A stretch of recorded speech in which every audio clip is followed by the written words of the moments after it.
That mess tonight. Oh, it was an atrocious mess. I don't know what got me more upset. Watching the Buffalo Bills, the way they got spanked by Cincinnati a few months ago in the postseason game, or watching the Heat tonight. I mean, it's like, how do my teams that I root for in different sports get in this situation postseason money time and be so flat? Heads need to be ringing in Miami. Pat Riley, if I know Pat Riley like I know Pat Riley, 8 or 9 job vacancies going to be opening.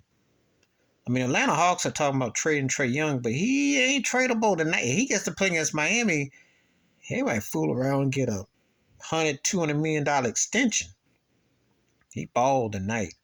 They out hustle, they outwork Miami. Miami, I was hoping that after the loss to the Eastern Conference Final Game 7 to Boston, they would come back and have a motor.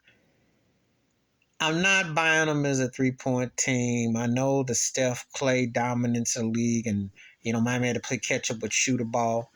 They don't have it. That's not the MO. Hustle and getting points off of turnovers and creating zones, and that's them. This is not them. But the more sad reality is don't have a number one true superstar. I like Bam, but Bam wasn't dominant tonight. Jimmy Butler does the best he can. He's what I call a high second, low first tier player. And not too many people are working. But the problem is when he has one of those nights when he can't really do his thing, it really ain't much of nothing. And Tyler Hero, he'll give you some flashes, but if the camera doesn't have the light bulb, it's a dim light.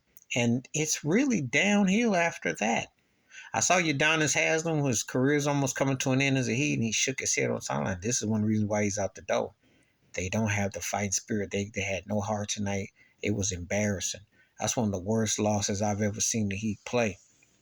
And you thinking you just came off the Eastern Conference Game 7 and you're this flat like a pancake? I mean, it's just really, really brutal.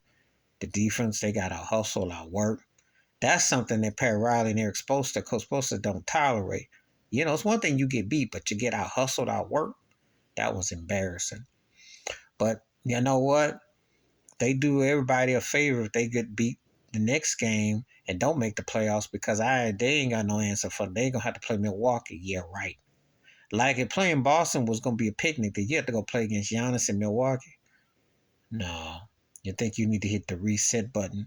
If you're this flat, you don't even deserve to be in the mix because you look really bad. And this was embarrassing. To win the Southwestern Division shows you that the flag on the pole for division title don't mean much when you show up like this at the crib and you got your behind murked.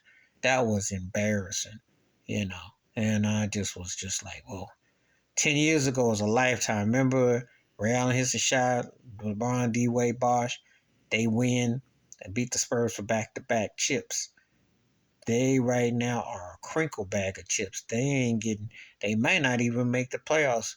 They must have the crown division. They look bad tonight. That was embarrassing. Very embarrassing. Please hit like, subscribe, welcome thoughts, comments, and I do respond. Thank you. Wash your hands, keep your mind clear. Watch out for another shit if you want to.